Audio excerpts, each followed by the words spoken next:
প্রভাবশালী দৈনিক টাইম তার প্রতিবেদনে বলেছে, মাত্র কয়েক মাস আগেও তারেক রহমান সবুজে ঘেরা লন্ডনের দক্ষিণ পশ্চিমাঞ্চলে নির্বাসিত জীবন কাটাচ্ছিলেন। কিন্তু ২০২৪ সালে বাংলাদেশের প্রধানমন্ত্রী শেখ হাসিনা ক্ষমতাচ্যুত হলে এই রাজনৈতিক উত্তরসূরি বিরোধী আন্দোলনের কর্মী থেকে সম্ভাব্য জাতীয় নেতায় পরিণত হন তিনি।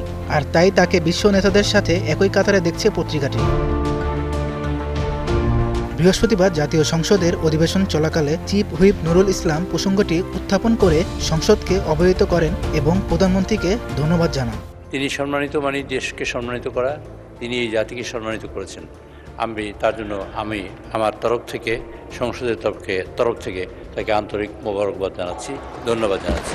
এ সময় ডেপুটি স্পিকার কায়সার কামাল বলেন, এই অর্জন গোটা জাতির ও দেশের অর্জন। এই অর্জন আমাদের গোটা জাতি তথা দেশের অর্জন। ১০০ প্রভাবশালী তালিকায় উল্লেখযোগ্য আরও আছেন গুগলের সিইও সুন্দর পিচাই, পোপ লিও চতুর্দশ, ইসরায়েলের প্রধানমন্ত্রী বেনয়ামিন নেতানিয়াহু, নিউ ইয়র্কের mayor Zohran Mamdani, Donald Trump, Xi Jinping সহ প্রভাবশালী নেতারা।